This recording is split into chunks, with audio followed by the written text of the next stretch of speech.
1, 2, 3, 4, 1. My body is spent. I need a soul for rent. There's a desert in my mind.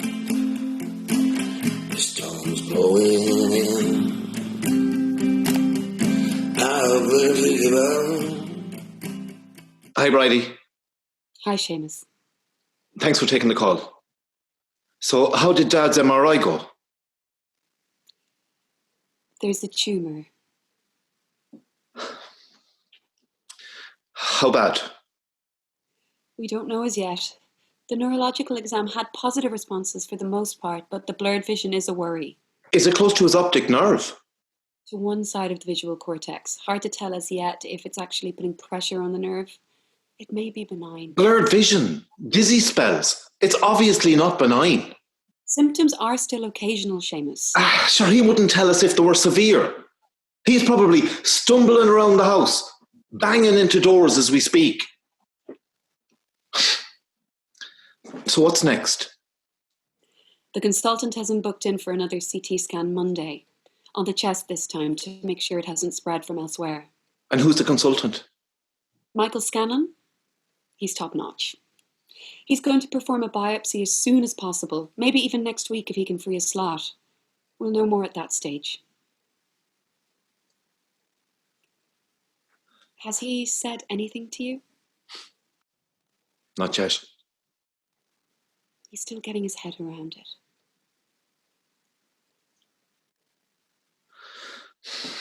So, how's your mother?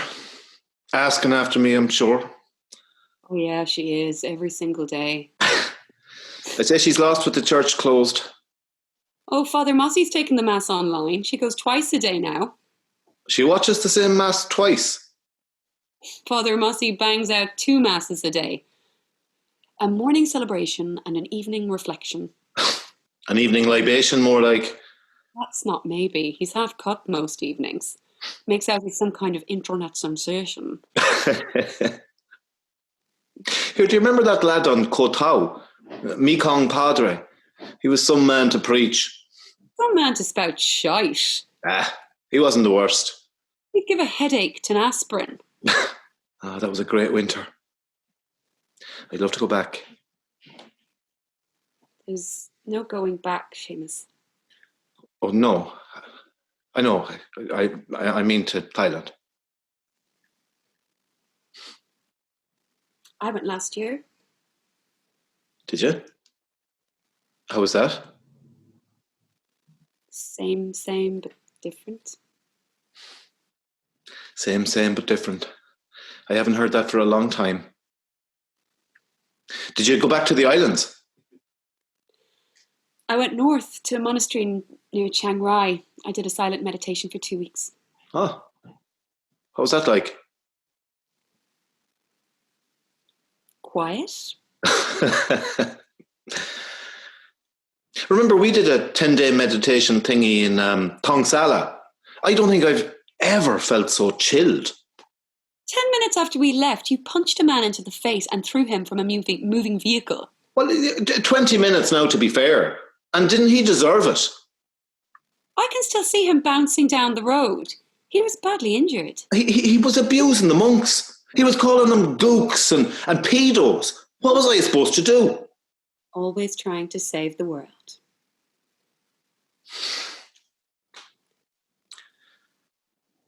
I better go.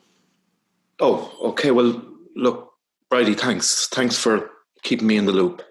No problem. Okay, look, I'm going to call Dad now. Don't let on, Seamus. I won't. Just, he's probably going to let me know himself. Bye, Seamus.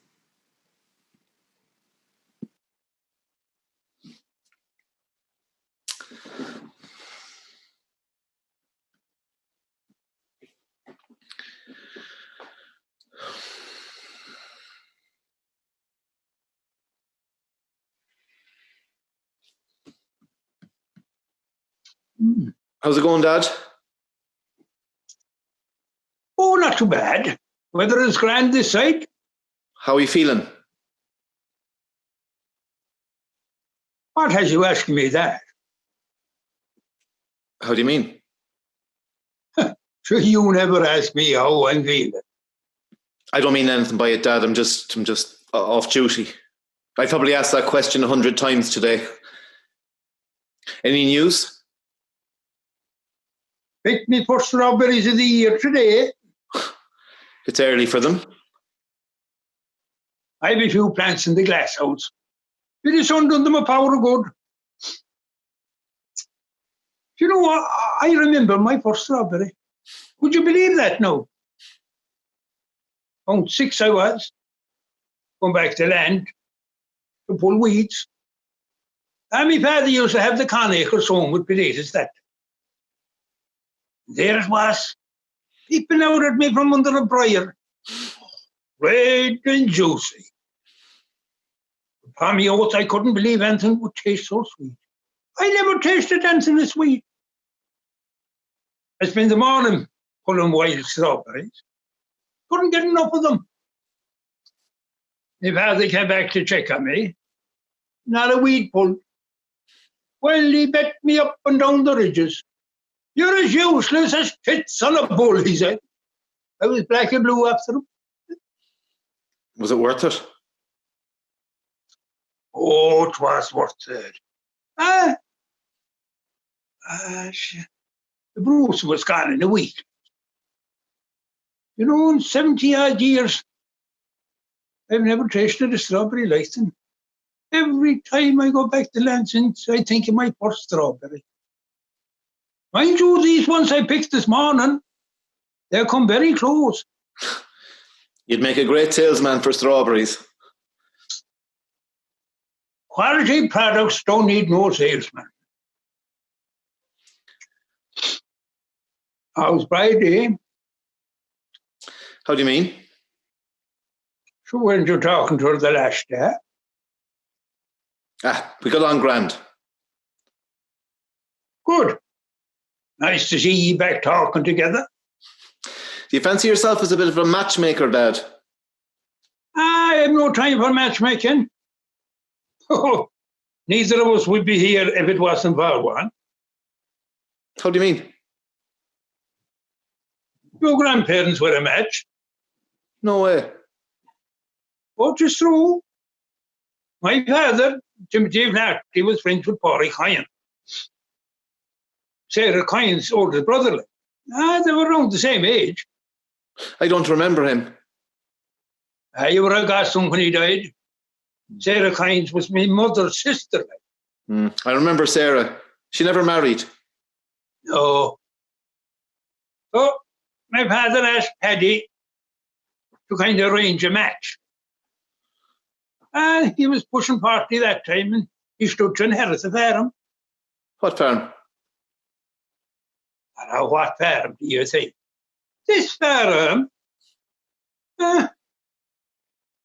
He was in need of a wife, as they say. So he asked Paddy for permission. Well, the dowry had to be arranged. When Jane Flaherty married Sarah Kyan, she was to bring with her 2 flowery white-head cows and £100. What year was this? 1942. £100 was a lot of money that time, you know. Oh, but the Kynes had it. I'm sure Paddy was supplying half a Galway, but $40 that time. But Grandad didn't marry Sarah. Oh, so wished and listen, will you? The deal was struck anyway, and my father cycled up to Roscahill. Then up to the nines he was, standing in the porch he was, waiting for Sarah, when who'd come down the stairs, only my mother. She was only 17 that time. Mop of black curls on her. My father took one look at her. He changed his mind. I don't want Sarah, he says. I want Peg. Jesus, that's insane. You wouldn't get that in Thailand. The new deal was struck. And my mother's life changed forever.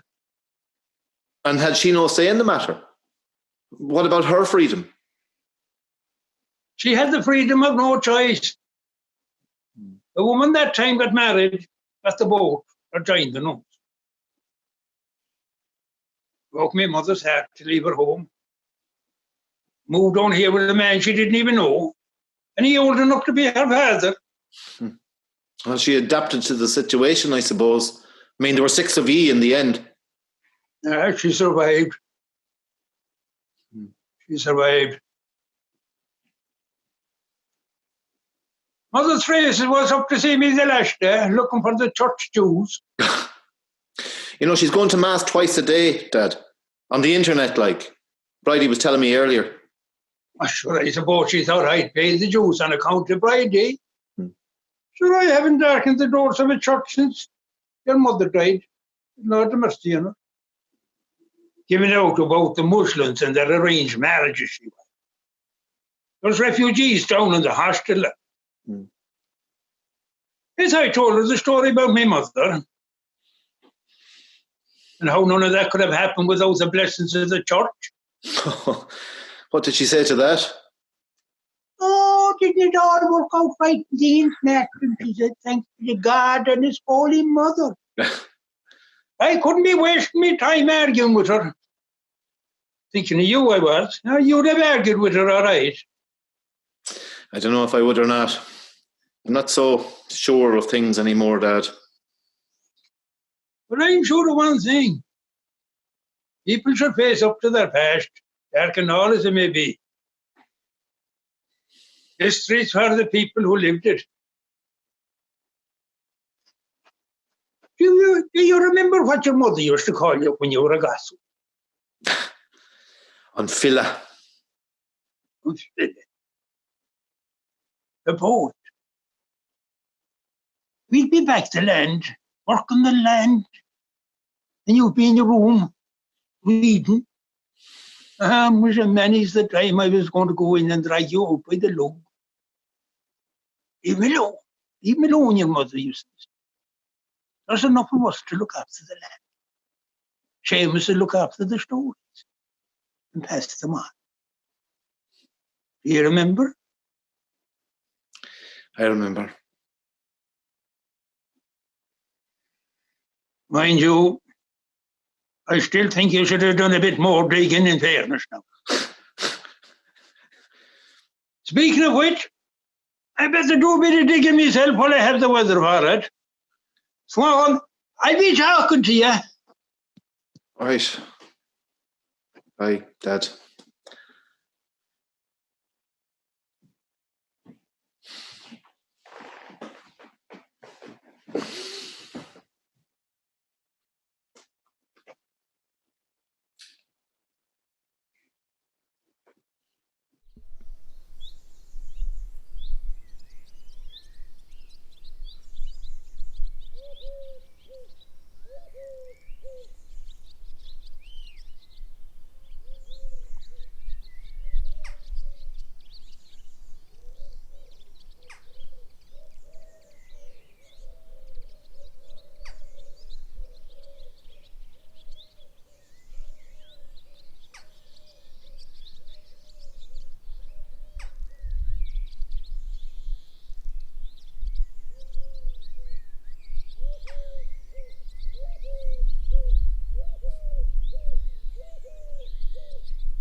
My body's spent.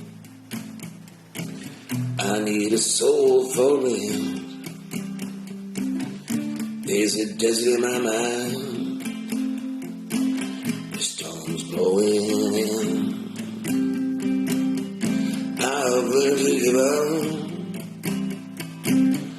'cause it could not make it up. Only the fools in my world